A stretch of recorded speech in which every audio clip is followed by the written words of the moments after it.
understand what I'm about to tell you, you need to do something first. You need to believe in the impossible. Can you do that? What do you desire that you can't have? When I eat a brain, I get visions. Don't ever come back to Gotham. You have failed this city. Jesus, what kind of a preacher are you? There's about a dozen ways that I could stop you right now.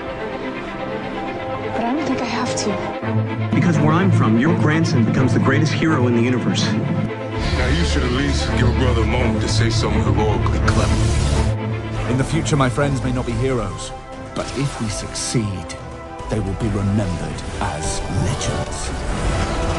Welcome to the DC TV report for the week ending Saturday, March 23rd, 2019. I'm Edward O'Hare, nickname to be determined. And I'm Sarah Netzley, academic by day, freelance writer by night. We're here to bring you recaps, news, and commentary for all live-action television shows based on DC Comics. And we have 6 new episodes this week. Brisk, busy, fun new episodes this week. Yeah, including one finale. Yeah, that is a thing that happened. It snuck up on us. It did. It really did. Yeah. Yeah. Can I tell you, the scariest moments of my week are the 5 seconds of silence that we have when we lead into the show, when I freeze and I'm like, don't move, don't breathe too much, don't scratch anything, don't. It's stressful. You're just afraid that's when barbecue's gonna pounce on the laptop.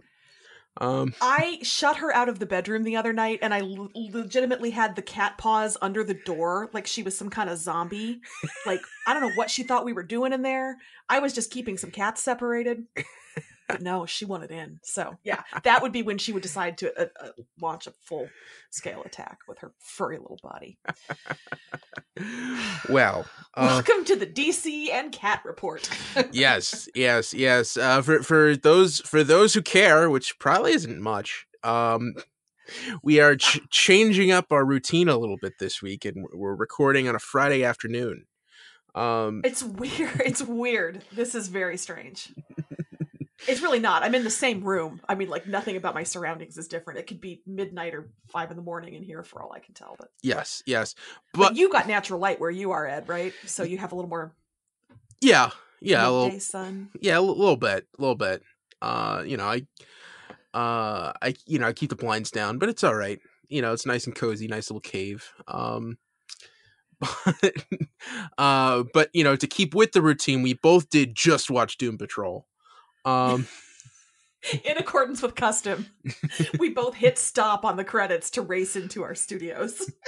Yes. And what else is I going to say? March Madness is going on this week. Sarah, sorry. Nope, it's over. March Madness is over. It's done for the year. Sorry about your Braves. Me too. You know what? I watched a game of basketball this year, and it was that one, and they played really well. I was really proud. Yeah, that was fun. That was fun basketball. That was a close game. My parents are alumni of St. John's University, and I had to watch the most painful game of my life as they lost to the Arizona State Sun Devils the other day in a play-in game. Was it bad? Was it a rout? Well, it was like everyone forgot how to shoot a basketball, and it was a case where like both teams were playing very poorly, so it was upsetting. And so now that we're actually going a little bit into sports, we've ensured that Agent Palmer is the only one still listening. That's right. Well, if I may, Bradley may be out of the tournament, but USA Today did name our mascot the winner of the mascot tournament. Oh. So we got that. Yeah. Kaboom, our terrifying gargoyle, number 1 in everybody's hearts and everybody's nightmares. Okay. It's weird. Like, you're called the Braves. No, you can just stop with it's weird. It's fine. Okay. It is. Your team is called the Braves, and their mascot is a gargoyle. Not quite sure I see the connection, but okay. It is not a natural connection between the team name and the mascot person. But we do have older buildings on campus that have gargoyles, so it's an architectural element on campus. It allows us to honor campus tradition without changing our team name because, for reasons, Braves. So we have a gargoyle. All I know is there is an enormous, costumed person who dresses like Kaboom with an exclamation mark, that's the style, who just lurks around corners during certain events, and you just turn a corner and there's this enormous fuzzy gargoyle. It's horrible. That's great. No, it's not. Somebody should put a bell on Kaboom so I know where it is at all times. That's all. Okay, a bell on Kaboom. I think there's like 6 different things I could take out of there and turn into an episode title. Just please make it Kaboom, but you gotta have the exclamation mark. It is officially the style. Like, you can't Kaboom exclamation mark walked into a room, period. That's how that would go, because that is its name. Anyway, I have questions about your parents. Did they meet at St. John's? Did they go there together as high school sweethearts? How did that work? No, oddly enough, they did not. I mean, they were both on the Staten Island campus, but they did not meet on campus. They met through my aunt. My aunt and my mother worked in community theater together, and she introduced to my dad at a party. Was it surrounding a particular show, and is that soundtrack important to them? It probably was. I don't remember at all. I know where they met. I know it was at an old restaurant that's now a dance studio. And now nobody's listening. Yeah. Congratulations. Yeah. We've driven them all away. Exactly. Boom. There we go. But it's just a coincidence. They both went to St. John's, but did not meet on campus. That's some Harry Met Sally in between scene snippets there. We never met. Yeah. She was a double English major, and he was pre-law and accounting. Just somehow paths did not cross until they did. Actually, English and accounting, that does not surprise me that those paths didn't cross. Oh. Do you want to talk about DC? TV? You want to talk about some DC Comics TV? Yeah. Let's do that. That sounds great. That sounds Yeah, I'm going to go back to quietly hating everybody who refers to it as the big dance when talking about basketball, and now I know how Ed's parents met, and so do you. So, yeah. Yes. Moving on. Yes. All right. So the Red Storm fell to the Sun Devils. But the Braves fell to the Spartans. The Braves and the Spartans. Dance. Well, Michigan State, you got that great picture of Tom Izzo screaming at his players. That's not going to aid. Was that the head coach who always looked close to tears? Yeah. Okay.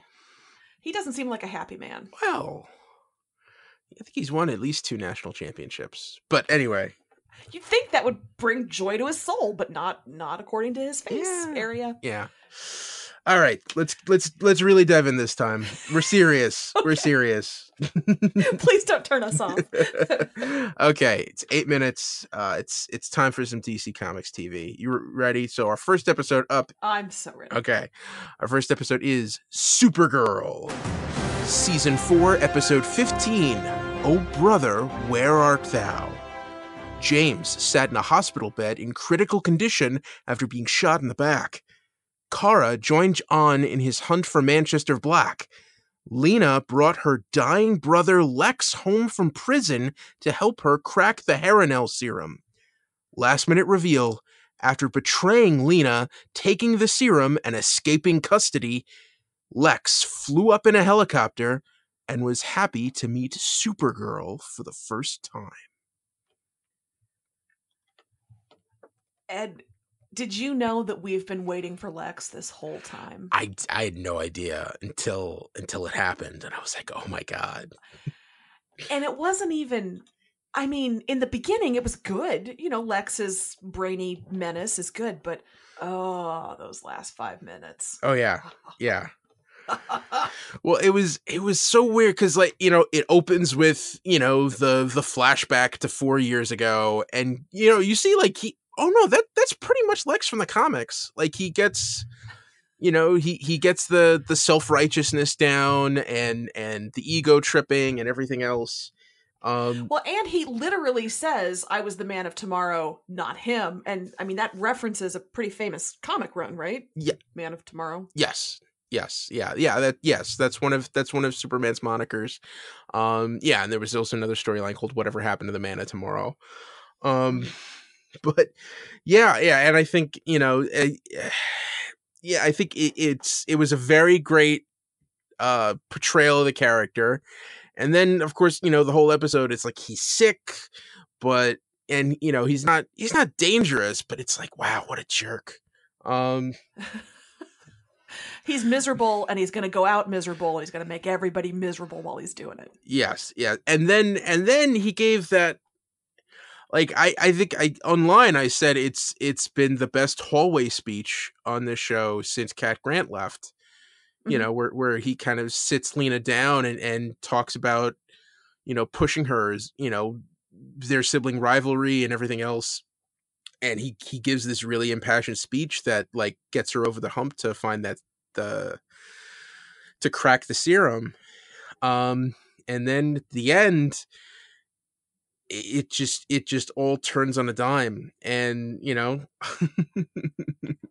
I love that hallway speech, but at Bauer Fett was all over the point where, after Lex had taken the serum and revealed that he was double crossing Lena, and he just screams out, "Miss Tessmacher!"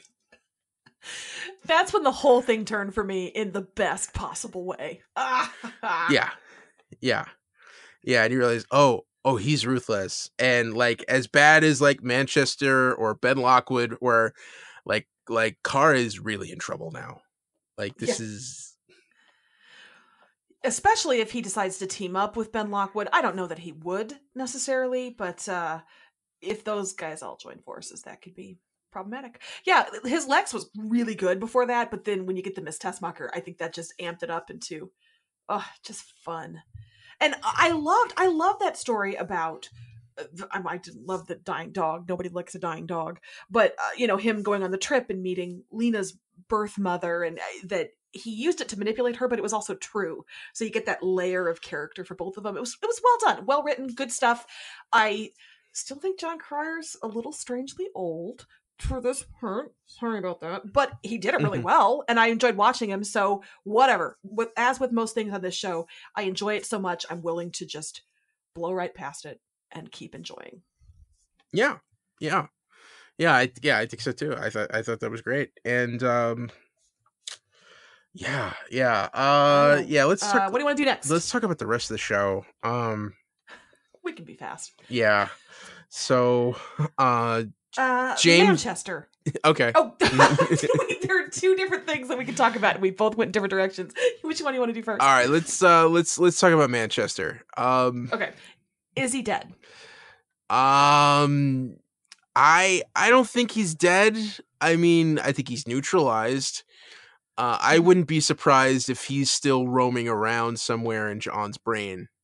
And we might see him try to come back that way, and maybe he takes over John's consciousness. Oh no, that's interesting. Because it looked like he probably got absorbed into the collective memory of the Martian ancestors. That this felt like a pop quiz on last season of Supergirl. The staff, where did it come from? Where did it end up, and why? And I had to go back and refer to some of my old recaps to remember, oh, right, that's where that was from. But I do think that's what the staff was tapping into. So to have Manchester in there roaming around angry with all the Martians around him, kind of interesting. Yeah. And I thought it was a good moment for John. I did think it was weird for Kara to run off and help him. Because I think a lot of the time she was just kind of like standing around waiting for him to figure out what he had to do next. Well, he needed somebody to give exposition to. He couldn't just do that alone. Yes. And You know, and because Alex doesn't know that Kara's Supergirl anymore, Alex thinks that Kara is being a really bad friend. What are you going to interview him to death? No. And again, I appreciated the conflict, but it was sort of a manufactured setup to get there. But I get it. John's vision of the Danvers sisters dead and zombified was real upsetting. Did not care for that. I hated it. No, that was not fun at all. Yeah, so I guess John's on a roaring rampage of revenge now, so cool. Yeah,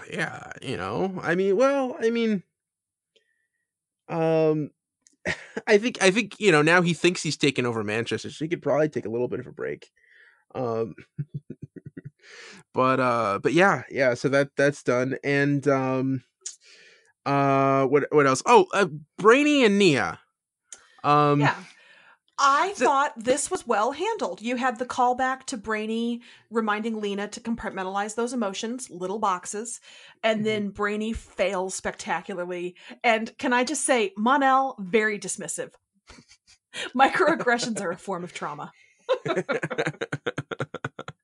Yeah, I would say this was a very, very awkward relationship moment, but these are two very awkward people. Yeah, anything suaver would have felt wrong for both of them. So yes. Very much so. And we got to meet Kelly Olsen. Okay, I have a question. If your, I assume only sibling was fighting for life in a hospital bed with a bullet in his or her spine, would you show up and be cool and collected and calm and able to give orders and just sit and be pulled together and a human person? Because I would be a mess on the floor.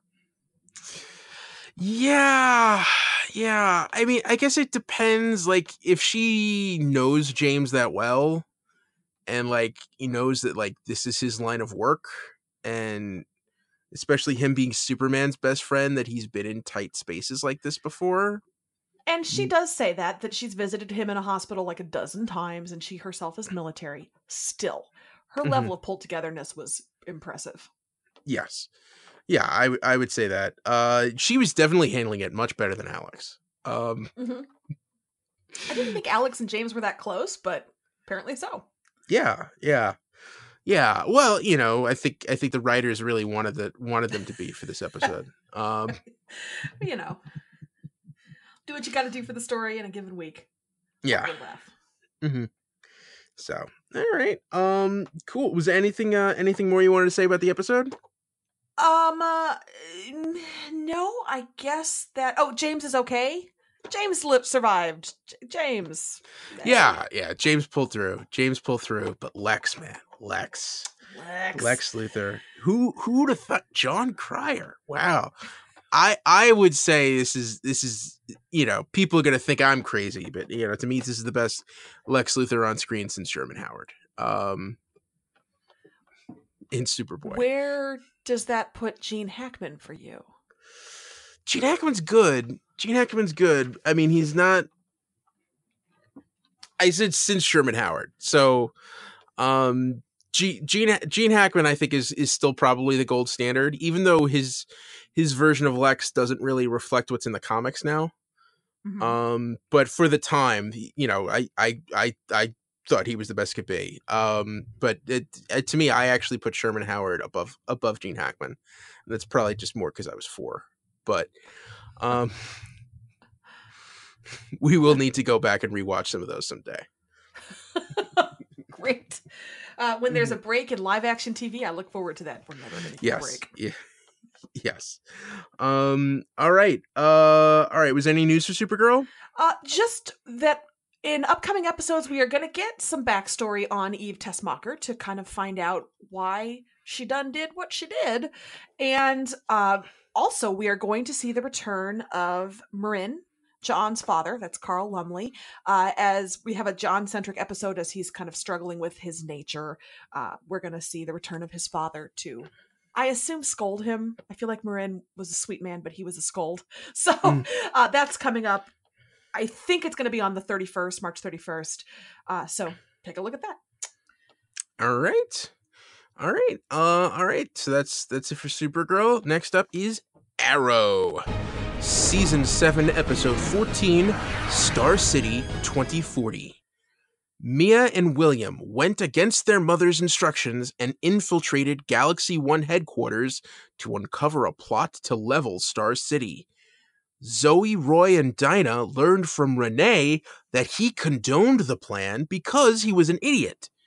Last minute reveal, in the present, Felicity turned on Archer. I can't help but notice that there is no Oliver in these flash forwards. Uh-huh. Ed, did you notice the lack of Oliver? Yes. Yeah. I actually noticed when I was trying to explain this storyline to Bill Sweeney, and he kept trying to insert Oliver into it, which showed me that he hadn't been watching these episodes.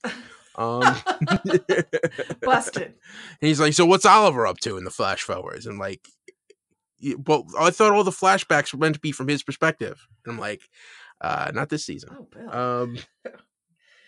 I could paraphrase the hit Broadway musical Hamilton. He's super dead. I mean, that's the heavy implication here. Yes. So, but I will say, if you have to lose your father, presumably tragically, presumably in a monitor-related crisis situation, mm-hmm. an Al Ghul as your training instructor, I mean, you could do worse, is what I'm saying. This is true. And at Molly2910 agrees with you. She said, I just love seeing Nyssa on Arrow training young Mia. I'm glad they did not hide that Katrina was pregnant at the time. I could actually believe Nyssa was going to have a kid one day, and that brought a smile to my face. Auntie Nyssa. Could not agree more with all of that. Mm-hmm. So yeah, that was good. I enjoyed Felicity's tasteful mom bob. Very nice. Yes. She has the best of the old age makeup. Congratulations. Yeah, well, they didn't do much. I mean, you could see a little bit of crow's feet in there. Like they're She clearly subscribes to the moisturizer sunscreen regime, and good on her. Yes. One person who still is not handling the old age makeup well is Renee. I was gonna say, I don't even know who you're gonna say, because honestly, Roy, Tina, and Renee I don't know if those actors did not cozy up to the makeup department, but dang, kids. Yeah. At Bauer Fett says, tired of Renee's Trump impersonation, wanted Mia to shoot that rat on his head. I missed that one this week somehow. That's funny. Yeah, I had no, anytime this show made me yell at my screen this week, Renee wouldn't do that. And then I got really mad at myself for being mad about how they were characterizing Renee. I don't want to care about Renee. I don't want to care about characterization of Renee. And yet Renee wouldn't do that. Come on. I hate that I know that, and I hate that I care about that. Duh. Yeah. I mean, to me, it was funny watching Twitter react to this episode. More and more as it went on, the whole consensus would be like, this future sucks. If this is what they're fighting for, this is horrible. Please, Arrow showrunners, please hear our cries. A voice rose up as one out of the distance and said, No, we don't want this. Nobody wants this. It's kind of cool to watch, I guess, but Mia being furious with her mom and her dad being dead and William never seeing anybody, it's terrible. Nobody wants this. Nobody wants this. Nope. Now, if Black Star was doing this from the bosom of a loving family and she feels like she has to do it to protect her parents because they're retired, cool. I would be all into the tech and the blah, blah, blah, blah, blah. But nobody wants this. That's all. Yeah. You remember that Legends episode where they went to 2042 and we actually, it was just like this, except like Connor Hawke was the Green Arrow and Oliver was the one who was still alive. Mm-hmm. And it's weird, like they went back and changed some stuff and now we get this. And it's, I mean, that future wasn't great either. Don't get me wrong. No, it wasn't. It wasn't. Maybe all futures are terrible. No, but Oliver grew out that Van Dyke, which was nice. We deserved a future Van Dyke. That's all. Yes. I will admit, I did not absorb a word that anybody said about corporations. Anytime they brought up any corporation feuding with any other corporation, my brain just turned off. So I'm relying on you, buddy, to tell me what's going on. Yeah, well, it was weird because like the way they infiltrated is like, oh, that's right. William is a CEO. Like he runs his own tech company, and that means he can immediately just kind of like grow a suit out of his backpack and walk in like he owns the place. And there is a certain like CEO pheromone I think that he gives off. Yeah. But his sister does not give off a very good assistant pheromone. No. No, he doesn't. And, we got to meet the bad guy who runs Galaxy One, who's sort of like the big bad, who just comes off like a petulant trust fund baby. I was going to say guy at the top of the call sheet on Canadian casting. There just wasn't anything remarkable about him in any way.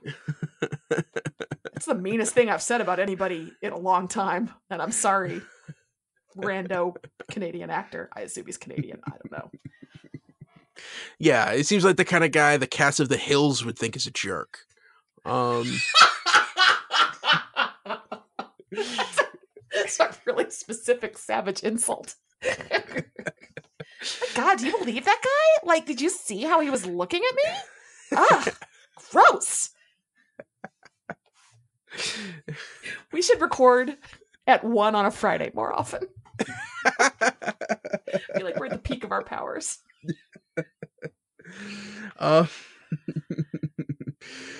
So yeah, that. But we did get to see Mia and William kind of work together a bit more. I am kind of like, growing up to this sibling relationship. We actually finally got to catch up with Felicity, and now they're like sort of a family again. Yeah, it was nice to get an explanation and see these people for a whole episode, but now I'm ready. I'm ready to go. Like, okay, glad we did this. Now I'm just ready to get back to the regular show. I'm ready for time travel to fix this. Yes, ma'am. Yeah. But I do feel like Emiko Queen has been sort of, boy, she's not as important this season as I thought she was going to be. Yeah. When we heard about that coming in, it just has not gone the way I thought it was going to go. But that's fine. It's their show. They can do what they want with it. It's their toys. But all right. This is noteworthy for being one of 2 Spider-Man references that I caught this week. Yes. This was weird. This is weird when you start referencing the other company. I feel like it's a sign you're running out of ideas. Like there was no other pop culture. You could throw in there a Shazam here and there. Like, you got a big movie opening soon. You could, or not even that. Just let's. I mean, you do. There's plenty of Star Wars on this show, but could you go? Maybe Battlestar Galactica. Maybe start referencing Planet of the Apes. I don't know. Actually, is this the show that had a character say frack? I think Mia didn't she? I believe so. Yes. So there you go. There's your BSG. Okay. All right. So yeah. It was. Is there anything more yet on this episode, or not really? I enjoyed it for all that. As we've said, I don't find this a particularly happy storyline. It's enjoyable, I guess. I guess. All right. I guess. What news on Arrow? Oh, so this is less. I feel like every week this is less news and more rumors. But we got this covered.com is reporting that they have a source saying the CW is looking at a Black Star spinoff. In this article, they remind readers that they called season 8 being the final season weeks before it hit the mainstream press. So I got the sense that they were kind of saying this is from the same or similar source. So super sketchy, nothing official. Ed, would you watch a Black Star spinoff? Yeah, but I mean, we would for the podcast. That's kind of rhetorical. But yeah, I'm not clamoring for it. I think there's a lot of other options you could do. To me, this is like, after Aquaman came out, we're going to do a trench movie without Aquaman in it. Which is like, why? Yeah, but why? Because we really like CGI. We just really want to spend a lot of money on. Yeah. I think those are cool characters, but they're even cooler when Aquaman has to figure out how to defeat them. And in this case with Black Star, I think to me it just seems like, maybe you want to work with that actress, maybe give her an action vehicle, but I don't think it has to be Black Star.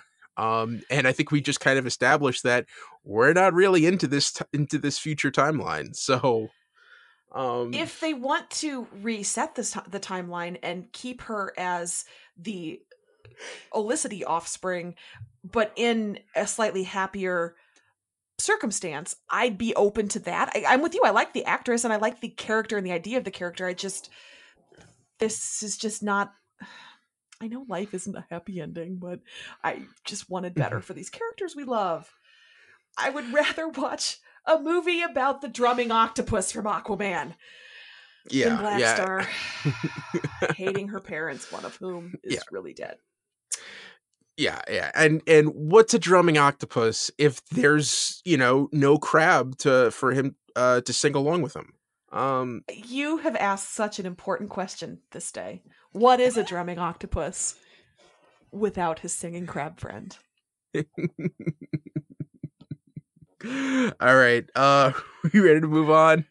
Yeah, I think we better. Yes. All right.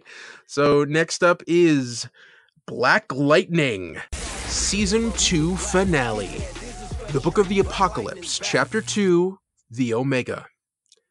Tobias decided to revel in chaos as he unleashed the Masters of Disaster on Freeland and tried to weaken Jefferson by causing a blackout.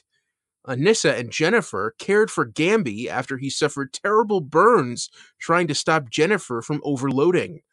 Lynn and Jefferson found where Dr. Jace was hiding the pods, but were not able to stop Tobias from opening them. Last minute reveal: just when Jefferson thought he finally had time to be happy, Agent Odell dropped by to warn the Pierce family that the Markovians are bringing a metahuman war to Freeland. So Ed, how did this work as a finale for you? I think it worked very well. I think it did the things that you want a finale to do, to bring this, all of the major storylines to a close, but still definitely leave enough room for the show to grow in the following season. We definitely got that cliffhanger. I think it was good that Tobias was neutralized, but that he wasn't killed, because I feel like that's a character that still needs to be at the core of the show, but it puts him in a very, very different place for next season. I thought, we got to see Jennifer come into her own without having to kill Tobias. I think we got to see the Pierce family working together, and they finally figured out that we could do the whole family thing and the superhero team thing. Or can we? Dun dun dun. Yes. Yeah, and now, Odell shows up with that challenge. I mean, to me, the only storyline that was left dangling was Anissa and Grace Choi. But to me, I think it's okay to leave that hanging for next season, because I think that if they tried to shoehorn that in here, they wouldn't have been able to give it its proper due. Okay. I agree with all of that. You make really good points. This felt a little. I expected more flashbang boom, I guess, for a finale. like literally explosions, I guess. This felt a little quieter, but you absolutely made great points about resolving, but keeping these doors open, but shutting this door and this and that. I now have silly things to bring up because you covered all the good stuff. Oh, I'm sorry. No. It was great. It was great. Believe me, it was better than I would have done. Number one, they're the boy who cried wolf on Gamby. Oh, Gamby's really, really hurt. No, he's not going anywhere. He already died once. He's fine. Gamby's fine. Yeah. Number two, Lynn, do not get in a fight with Lynn. Lynn will destroy you. Yes. Yikes. Yeah, I think we had a... And I'm sorry, was Jefferson standing behind her like, that's my wife? Yeah. Actually, at Deke 273 agreed with you. He thought that the fight between Lynn and Jace was sweet justice, but he felt it could have been more brutal. Yeah. It's like, wow, for someone who doesn't have meta powers, to just go wailing on another woman. That's what made it so impressive. Yeah. I am glad they brought up Cape Guy, the death of Cape Guy. Last week I complained that it felt glossed over. I still felt like they were telling rather than showing, oh, there's all these riots. To me, this felt like they kind of ran out of money, I guess. Some of the stunts were a little slower, I guess, and we didn't really see protests and things much. So it just felt a little like they had to save up for Jennifer's effects, maybe. And so they didn't have as much for other stuff. Yeah. But I'm glad that Cape Guy wasn't forgotten. I'm really glad that they followed through with that. Yeah, it was kind of weird that the last scene, that the big fight piece between Nyssa and Jennifer and the metas, it took place. It looked like it was under an overpass. There was no crowd around it. They didn't have a lot of extras, and it was just kind of like an odd space. But I thought it was okay. At Deke it was the. Go ahead. Oh, say, yeah, for the other tweet, at Deke 273, damn, Black Lightning is flinging metahumans around like a Ghostbuster flinging ghosts with bolts from a proton pack. That was the scene I had a hard time with. That was a little like, oh, okay. We've just piled them up into a pile with her. Mm-hmm. Yeah, it was like the extra budget. They didn't have any money for extras. Yes. So, yeah. I was also super amused just thinking about the acting direction that went into the pod kids being released, and they're all in beige underwear. And we need you to just wander around and look confused while these two people in superhero costumes try not to move too much. The whole thing was bananas, and I just tried to picture how it would look written out on a script, and it amused me. But I did like that, like, don't startle them. They don't know where they are. They have powers. Hold very still.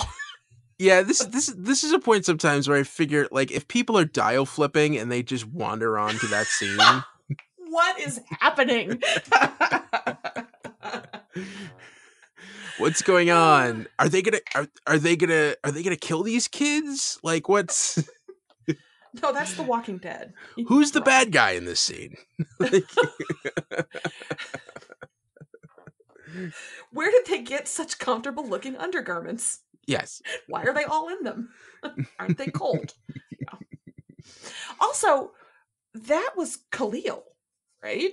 Yes, it was. So that's a thing. I'm looking forward to that. Yeah. I mean, that's the kind of the thing. Like, you thought Tobias and Jace, you thought the Masters of Disaster were like, oh, these are the three metas that we've got to keep away from everybody else. And you realize, like, no, Odell has, like, vast, aisles full of metas and different people that he's kind of kept.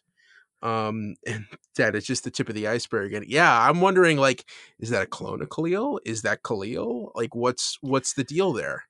And more importantly, how badly is Jennifer going to take it? It's not, is she going to take it badly? It's how badly. Yeah, no. It's going to be rough. That's going to be rough. Yeah. And we will find out, presumably, this is going to be a fall of 19 return, I'm assuming? Yeah, I would assume as well. I still think of this as a mid-season show because that's how it premiered, but it's not. This season, it was kind of a regular things. Yeah. Yeah, although I wouldn't be with Crisis next year and everything else. I'd be very interested to see what CW does in their upfronts in May. That's true. You could get with Arrow so short. What's going to take over the rest of that season time slot? Yeah, that'll be something for us to talk about in May. Yeah. Yeah. All right. Cool. Was there any news for Black Lightning? No. For a finale, I didn't see much chatter out there in the news media about it. Just job well done, everybody. Season 2 in the books. Season 2 in the books. It was a lot of fun. It happened so fast. I'm gonna miss this show. All right. So next up is The Flash, Season 5, Episode 17. Time Bomb. Despite Thawne's instructions, Nora dragged her feet coming clean with her parents while Sherlock finished connecting the dots about Nora's connection to Thawne. Grown-up Grace traveled back to the present, assumed the cicada mantle, and began hunting the meta responsible for her parents' death. Ralph did some friendly middling with Cisco's budding relationship with Camilla. Last-minute reveal, Barry became so upset with Nora for working with Reverse Flash that he locked her up in the pipeline. Barry's not mad. He's disappointed. Oh, yeah. I think he's also mad, actually. I think he's upset. I think he's a little upset. Hot under the collar. Yeah. I will say, Grant Gustin gave a truly amazing look at Nora there at the end. I would not want to be on the receiving end of that look, especially if that were my really hot young dad. No. And I'm sure, like, how old is Nora? Because, like, a lot of what she's doing, it seems very juvenile. It seems very, very teenage. Mm-hmm.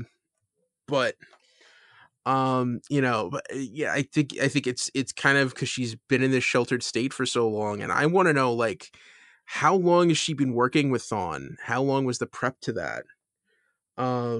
Yeah, this was all heartbreaking, and especially and as heartbreaking as it was with Barry and Nora, the whole relationship between the cicadas, between Dwyer and Grace, that was even more upsetting. Yeah, you make a good point.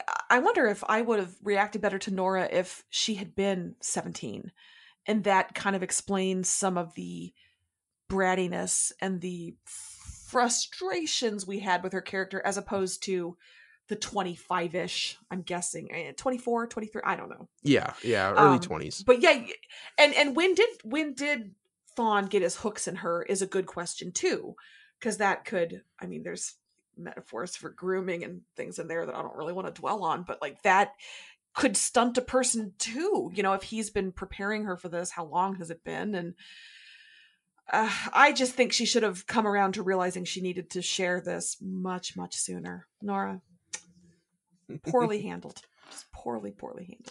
Yeah. And Grace, we found out Grace is kind of looks like she's beyond help. That she just sat there in that coma listening to her dad scream so long that it kind of, gave her this insatiable thirst for vengeance, to the point where, like, that she even turned on her uncle and killed him. Yeah, Grace is a tragic figure. She is scary in her current adult incarnation, but that's a really sad outcome. Yeah, Sleeping little girl. Yeah, which is weird because, like, these are the moments, like, they need to kill that kid. Okay, in my notes, why can't we just wake her up right now is a really weird way of pronouncing we should kill her while she's asleep. I'm sorry if that sounds cold, everybody, but... What's funny is this week I've been watching season 2 of The Punisher on Netflix, and we haven't tackled that yet. How are you enjoying it?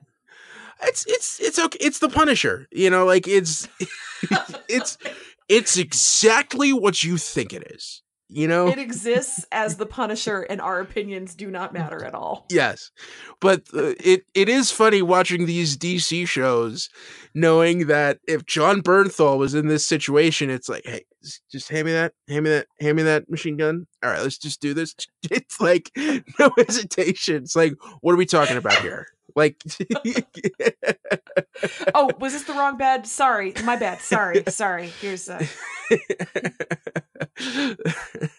there's like some moments where you just want a man with a black bulletproof vest with a skull painted on it to just walk in, shoot that kid 12 times, and then walk out and just let you deal with it. It's like, all right, it happened.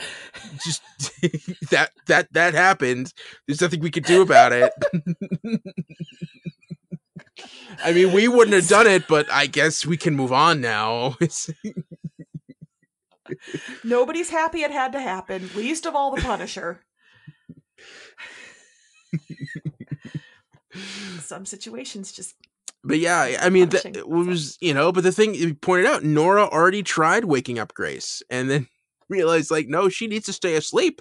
Because she wants to... Yeah, we need to turn her into an adult so she can be more effective at killing. Yeah. Yeah, she needs to stay asleep because she wants to kill everybody. We now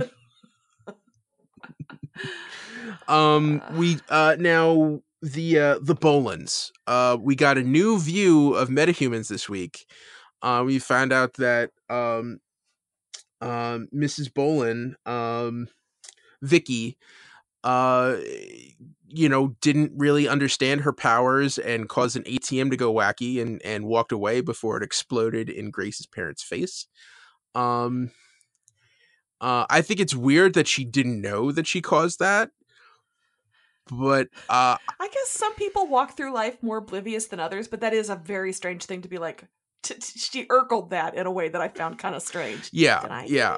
But I do think it was interesting to see it from a perspective of someone who's like, no, I just want to be a normal person. Yeah. I try to downplay my powers or, not tell my family about them. Yeah, and it was weird to see that perspective on metahumans that I don't think the show has touched on that much yet. Yeah, it is kind of nice to see that street level view, I guess.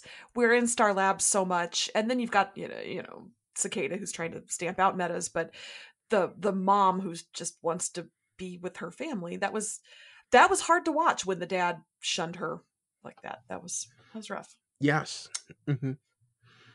Yeah.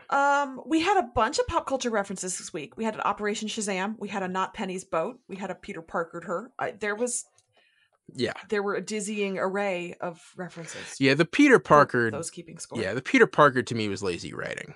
I gotta say. Okay. I think you said a mouthful there, and I agree, and I'm not just talking about the dialogue. Is Cisco gonna up and leave this show to be a normal with this girlfriend we've met like 1.5 times? Because no, that's garbage. That's what they're doing though, right, Ed? They're building this to... Cisco wants to be normal. He's got this girlfriend now, and we've seen her face on screen for 30 seconds. So this is why we have to say... I mean, to me, that feels like the direction it's going, and I don't like it. Yeah, I would ask Carlos Valdez, but it looks like he just shoved another donut in his face. That's how I avoid answering questions too, though, to be fair. Oh, donuts. Yeah. But to me, that felt like planting the seeds of him leaving town to be with this woman, and he's got his own happy ending, and I guess that'll be great for the character if that's the route they take. Good for him. He's happy, but they've not built up this girlfriend character at all. I don't think. No. But so, I've loved every moment I've seen her on screen. I think she's a great actress. I think it's a fun character. But it's just that it's only been like 2.5 minutes total. Yeah. But Cisco's not going to get off that easy. She's going to find out eventually. I think. Yeah. And I think that's going to be an interesting decision that they're making. Yeah. But I don't know. I agree with you. I hope this is not this is not how they leave the show, maybe this is just how they evolve the character. Ugh, I don't know. Yeah. We just want you to be good, shows. That's all. Yeah. What else is going on? Joe was in this. Joe West, Cecile. Oh, I like that Joe and Cecile have mastered the art of working together, so she can stand behind and give the head nod if the person's being honest. Yeah, that's enough. Yeah, that's good. That's fine. Kind of awkward that your wife has to stand like 10 feet behind me when you're questioning me, but okay. It's weird, but it's your method, so. Yeah, who am I to argue? And we got the flash ring action shot. We got to see a nice slow-mo of that suit popping out of the ring. Yes, that was incredible. It was the money shot. Yes. Yeah. Oh, when they visited, when they crashed the birthday party, and I love how how Barry and Nora suit up and walk in thinking they're going to save the day, and the kids think that it's part of the party. And I think I tweeted out, is Barry an awkward hero or being an awkward hero right now, or a great cosplayer?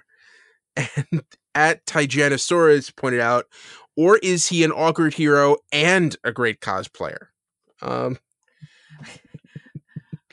I did not expect to see Barry have to pretend to be the Flash, and it was yes, it was. He's a terrible actor. So the poses that Grant Gustin pulled in that were so awkward. It's so funny. That was really cool. And so yeah, and now he just threw his daughter in a prison cell, and we're gonna have to figure out like what's going on with Thawne and how do we stop Grace. Yeah, no big deal. MBD, we're good. Yeah. Was there anything else you want to talk about? No, just a reminder to everybody that the show is off for 3 weeks. 3 weeks. Wow. And okay. back on April 16th. My takeaway from that is April 16th is 3 weeks away. So yes. And was there? That's the only news. That's it for news. Yeah. Okay. On to our next episode, which is Gotham, Season 5, Episode 10, Legend of the Dark Knight. I am Bane. The reunification of Gotham was interrupted when Bane attacked and took Jim, Bruce, and General Wade hostage. Barbara rushed to Lee's clinic as she went into labor, but was sure to steal a piece of the submarine so Ed and Oswald would not leave without her. Last-minute reveal, Jim, Harvey, and Bruce watched helplessly as Army helicopters opened fire on Gotham. I don't even know where to start with this. Becoming Bane looks terrible. Yes, looks very painful. Yeah, I'd pass on that. Yeah, it's okay. You could keep that Venom. A little disappointed they didn't call it Venom. Do you think were there copyright or anything like, was there a reason for that? I doubt it. I don't know, but yeah, and I thought Bane, it doesn't really look at all like Bane from the comics, but he looked interesting. He looked like a cool supervillain. Yeah, and Jim went through a lot going through these dynamics. Bruce, you want to talk about the bombs that got dropped on Bruce this episode? I just love that when the officials arrive to check things out, there's this teenager who's hanging out with the cops. Like, okay, here's what I know, gentlemen. The water's good. Happening in Gotham. The water's good. I know the water's good. We should be okay with the water. Thank you, teenage boy. Anyway, adults are talking. Yeah. Yeah. And of course, the big revelation is that Teresa Walker, who kidnapped them, wasn't doing this to get back at Gordon. It was to get back at Bruce because he killed her dad. And Teresa Walker's real name is Nyssa Al Ghul. I feel so dumb that it took me so long to get there. Well, I would point out. I was nervous. Like, no, she's not Talia. She cannot be Talia because Talia and Bruce are the same age, and they're violent love interests. Like that. That's a whole. So she cannot be like 15 years older than him. But they did not go in that direction. And it was Nyssa. At Barrafet pointed out, I prefer Katrina Law as Nyssa compared to this one on Gotham. And I would say I don't think that it's better. I think it's different. That's all. Yeah.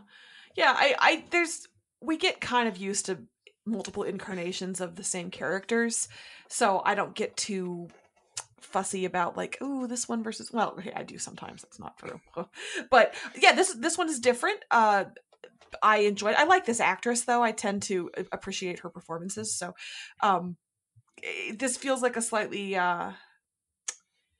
more. I don't know.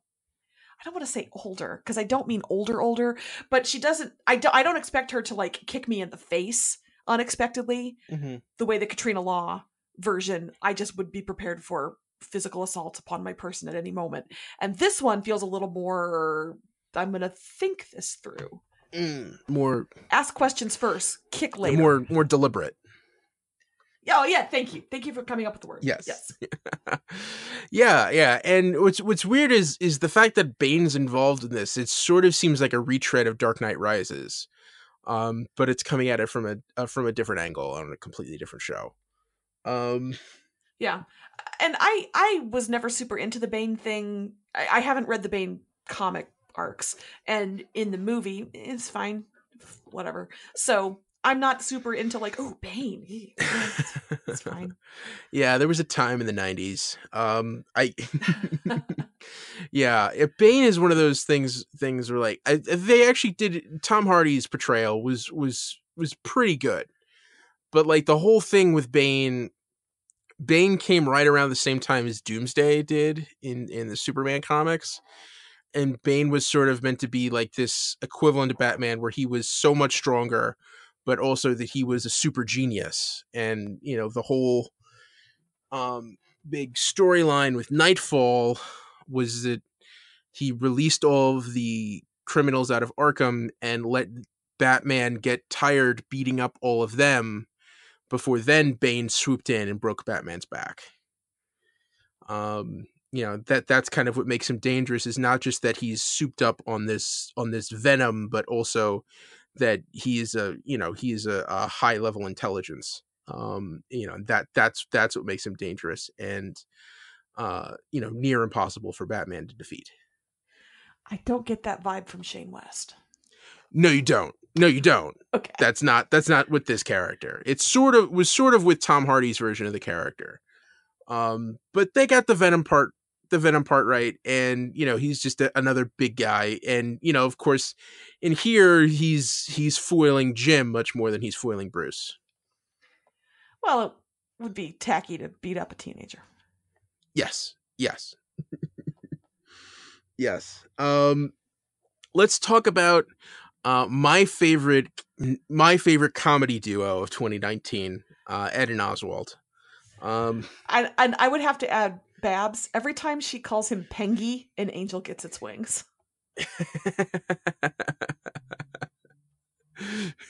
But I loved so much. I loved how they were dressed. Uh-huh. I love that. There's no sense. Okay, we're just trying to get this across the river. We could just get comfortable in sweatpants. Our submarine to work, and I need to have full range of motion.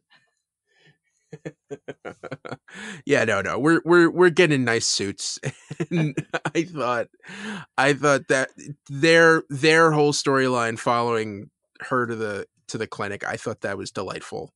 And even there, you still had that thing of like, you know, when Oswald confronted Ed at the end, it's like, did you save them because you were soft on Barbara, or did you save them because you still have feelings for Lee? I thought that was an interesting way to take all of that fun action and actually put that extra zing on it to like, oh, there is some high drama going on there. Yeah, I enjoy every moment that they're on the screen. I enjoyed Babs trying to think ahead. Okay, I'm going into labor. What do I need to do to protect me and my baby? You know, I need to take this part. I need to do this. A lot of fun. But for me, the highlight was the Babs Lee show. Yes. Okay. Those two ladies sniping at each other in the rain while one of them's having a baby was so fun. Also, I saw how it's going to go down. That little baby girl that's just been born, I'm worried that she's going to carry the name of her mother, who's going to be killed here pretty soon. That's my concern. Yeah. That's how you end up being named after your mother, and I don't want that. Yeah. Oh. Did you feel something kind of similar to that? I mean, this is kind of how I thought it was going to go down after like season 1. So it's just been playing out kind of slowly. Yes. Yeah. I did assume that Barbara was going to have Jim's baby and leave it with him. You know, because I mean, you know, in the comics, Barbara Keene, just straight up left Jim and Barbara. Just decided, you know, she just abandoned her family and went out. And you did not see her for years. You know, but I would not be surprised if they decide to kill her instead. I don't know. And it was, you know, it was heartbreaking to see, you know, Babs kind of confront Lee and like, I want to be a part of this baby's life. And the reason she's running off with Ed and Oswald is because she's afraid Jim's going to take the baby away from her. And I thought Lee's in an impossible position. And I thought she did a nice, kind thing to say, that's not, you know, Jim, that's not going to happen. Yeah. Although maybe, let's be honest. Yeah. You know, well, Jim doesn't want his kid with her hanging out with the penguin. It's not. Yeah. And don't you love how Alfred and Selena had absolutely nothing to do in this episode, but they still tried to throw them in instead? They just somehow. Yeah. I gotta say, my biggest disappointment this season has been Selena. She had some interesting stuff, but she's really been backbenched, and Alfred too. That neither of them has been particularly used well. They got a lot they're trying to do. Yeah. They have one really cool moment in those archives. And then pretty much they hang out with Harvey for 2 seconds and they get a call from Bruce and decide to swoop in and save Lee and Babs from Bane. But yeah, and Alfred really took a beating this episode. Yes, he did. He kind of looked dead there for a minute. Yeah, it was brutal. I think that's just what I put in the notes for that scene. It was just like Bane gets brutal. Yeah, and just going through the storyline for this episode and make sure I'm getting everything. When Nyssa told Bruce about Special Order 386, were you like me and that's the moment you knew that's exactly what General Wade was going to do when he got back to the tent? Yes. Aha, I see. I mean, if I was Bruce, I would be running to General Wade, just be like, keep her away from the phone. No. I would start pleading the case like the minute you found General Wade. No, don't do it. Because like this had told you, like this is what's going to happen. You realize that Wade was not going to be impressed with what he just saw. And I will say they greeted him at the beginning of the episode in probably the nicest part of town. I kind of wondered how they found some place so clean, well lit, and non-body strewn. Good for them. Yeah. But that didn't hold for long. Yeah, and so I think right now it looks like we're almost where we got to where we were at the beginning of the season. when we saw that. Yeah, I was gonna say when she mentioned that, I was like, oh, well, that's what we saw at the beginning. That was the in media res that we had at the beginning. Yeah. So I think next episode's where we're gonna see Jim gather up the forces and unite all of the heroes and villains of Gotham to defend the city. So we have 2 episodes left. Are we thinking 1 episode of defending the city, and then the last 5 minutes is the extreme time jump we've been promised, and then the finale is all in the future? I think that would be a safe bet. That feels right to me as well. Mm-hmm. I look forward to seeing that. Yeah. All right. Was there any news for Gotham? Just that it is bafflingly taking 4 weeks off and returning on April 18th for the final 2 episodes, which feels like a weird momentum stopper, but you do you, Fox. Yeah, you do you. Damn. All right. I would have done a 2-hour finale probably, and this coming week, and just been like, here you go, here it is. But I guess we'll see everybody in mid-April for that. Maybe. I don't know. All right. Now we have and now our final episode for this week, which is Doom Patrol, Season 1, Episode 6. Doom Patrol. Jane's search for the Doom Patrol led her to bring Rita and Larry to a superhero school that was not exactly what it seemed.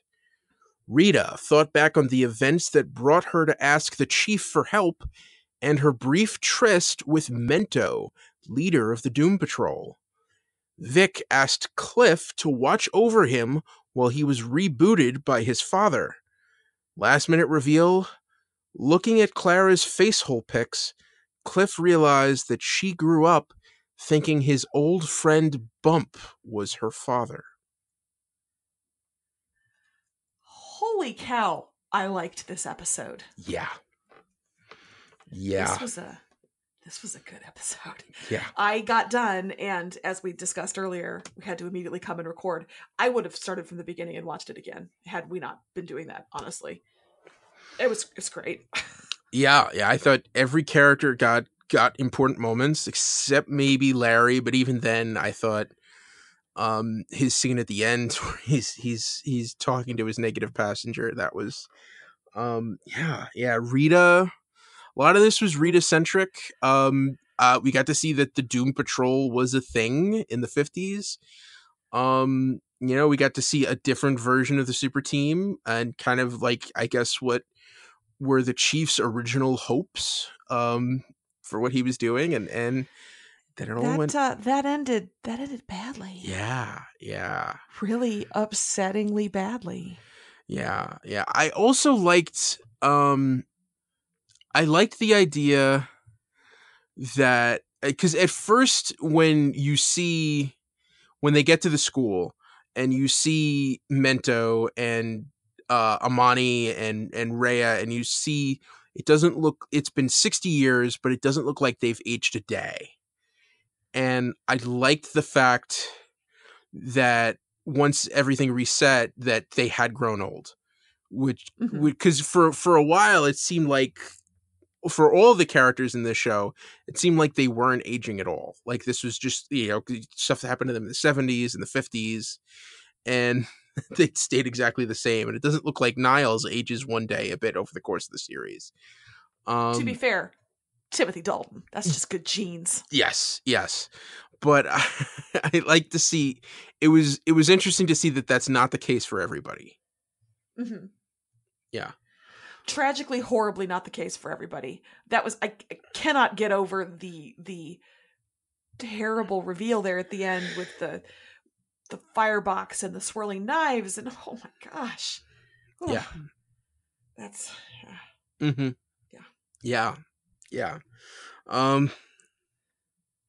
That what Rhea and Adani were doing to themselves, that was not fun. When the caretaker of the school when he was talking with Crazy Jane and she asked how often does Niles visit, and he's like, not very often. Yeah. Just like, damn, yeah. Behold your possible future, frankly. Yeah. Ooh, this was a heavy episode. Start talking, Sarah. Yeah, I mean, that's how I feel too. I mean, I liked it so much, and I found the themes and the reveals so powerful.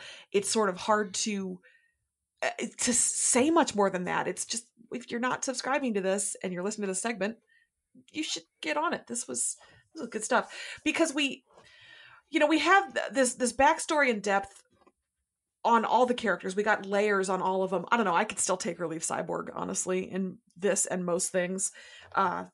This week and most weeks, I guess is what I'm saying. But I thought everything that happened at the Not at All Professor Xavier's School for Gifted Children was fantastic and revealing. And I am curious about Mary Beth and the baby cries that we hear when Rita sees the worst things in her memory.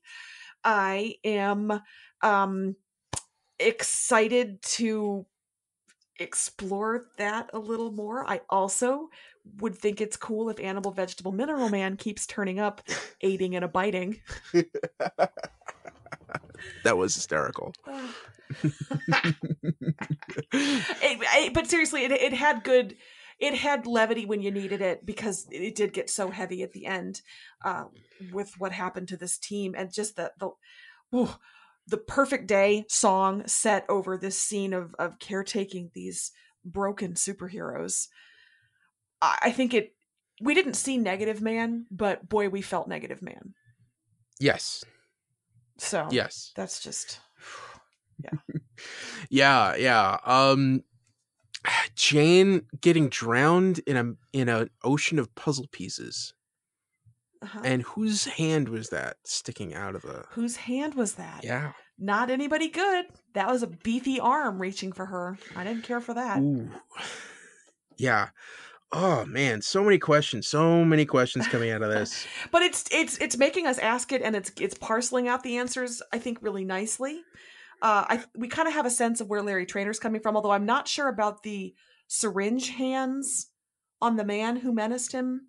Are syringes a thing with him? I mean, they're a thing with everybody. Nobody likes syringes, but yeah, that I thought that was potent imagery. Mm-hmm. Yeah, and it seems like that patch that he pulled in. I'm wondering if there was something that he did between that accident and when he found the chief. Mm-hmm. Interesting. Yeah, like if maybe he was doing something for the government or something like that. Yeah, so many. I also want to talk about how horrifying the piñata scene was. Oh my god! Well, what's weird is like the absurdist factor to that. Just yeah. yeah. We have a hot air balloon shaped like a butt that drops a jukebox that plays music that turns everyone crazy. And also turns the police officers who come to help into piñatas that the mad crowd just rips apart and eats. Oh my god. This show is so weird. But this time it was balanced with such human emotional storytelling, even with the over the top crazy, that I just loved it. I know we're over time, but real fast. My husband, Jason, when he was a child at a birthday party, they had a piñata, and when it was his turn with the stick, he's the one who split open the piñata, and when the candy fell to the ground, he launched his body on top of it and bit the hands and appendages of children who tried to reach in for the candy, because he had opened the piñata, and therefore that candy was his by right, and he was going to defend it. He reminded me of the piñata people in this episode.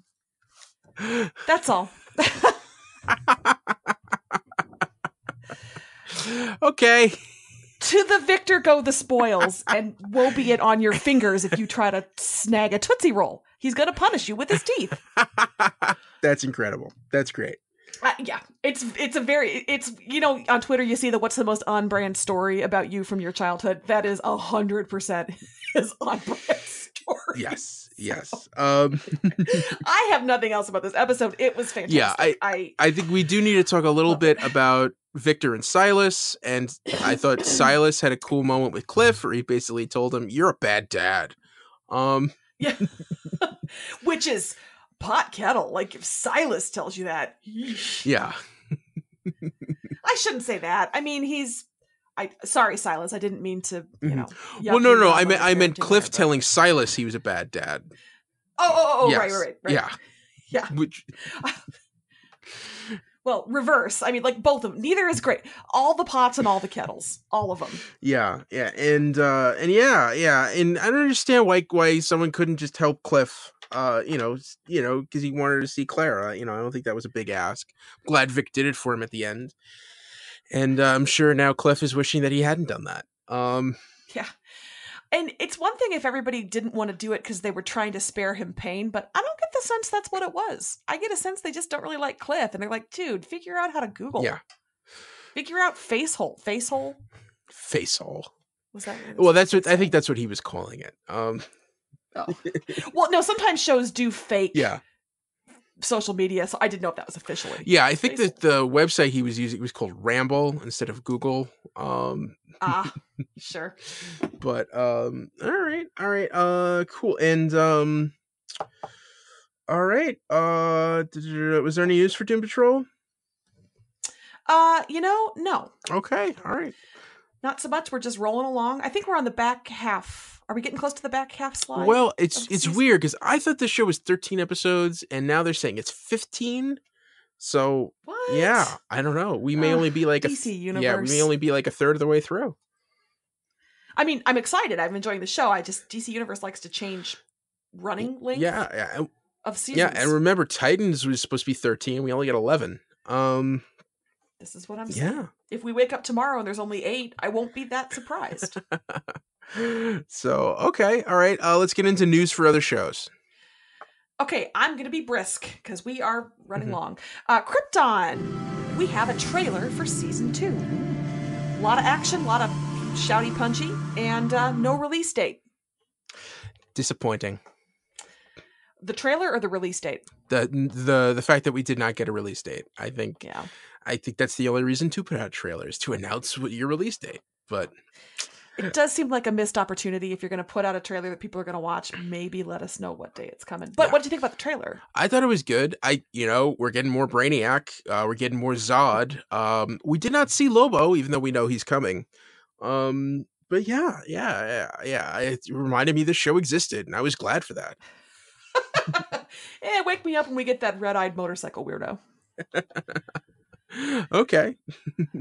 Moving on to Titans. We have some casting news. Chella Mann is going to play Jericho, known as Son of Deathstroke.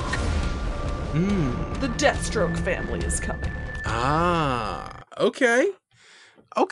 All right, Jericho. So all of the Deathstroke. Actually, this reminds me of a tweet that at Bowerfett put out, which is we talked last week about how they were looking for a biracial casting for a female character, and he was pointing out that might be Deathstroke's daughter, Rose Wilson, aka the Ravenger. So that's a pretty metal superhero name. Yes, Ravenger. Yeah, but we got her. Her brother Jericho was cast this week. Do we know Chella Mann from anything? Or? I don't really. You had looked him up and said that he was more known for sort of activism, social media activism than acting. Yes, he's transgender, and has been an activist for that. I think, was very heavy on social media, and I think he's gotten a high enough profile that he's going into some acting work, and now he has a job playing Jericho on Titans. So also he is deaf, so that'll be an interesting layer as well. Yes, for the character. Wow. So yeah, bully, interesting casting. Mm-hmm. Yeah. So that's it for Titans. Moving on to Pennyworth. Pennyworth music. Also some casting news here. We have Emma Pates, who has been cast as Martha Kane. Some folks may know Martha Kane better by her married name, Martha Wayne, or by her, street name, dead as motivation for other characters. What'd you say?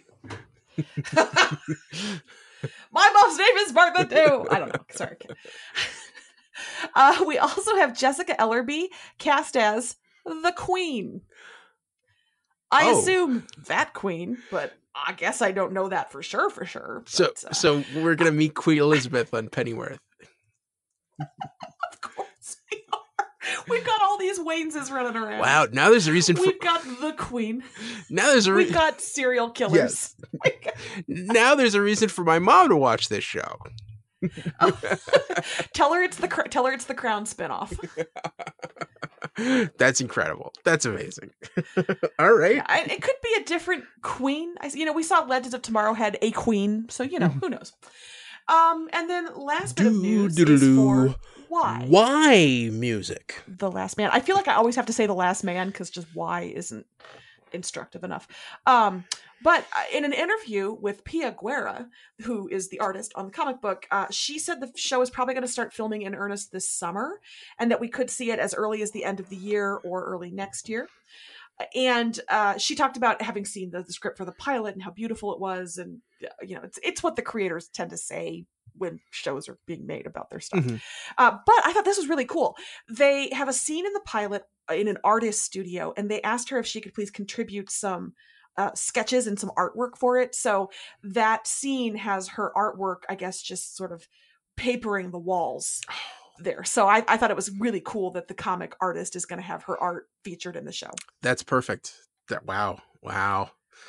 Do you want her to put Easter eggs of I guess I shouldn't spoil the end of the comic, but Easter eggs for the final, have imagery of what's happening. You could have spoilers in there. Could be fun. Yeah. Hidden messages. You could put a lot of different things. We'll Zapruder that when it comes. Yeah. Wow. And that shows more than a year off. That's, I think IMDb has that as 2020, but okay. Yep. But we're going to still get news on it. Yep. Mm-hmm. So, and that's it for news. That's all I got. Wow. Okay. Well, that was quick. And that means now it's time for our winners for the week. Ooh, I've got a theme.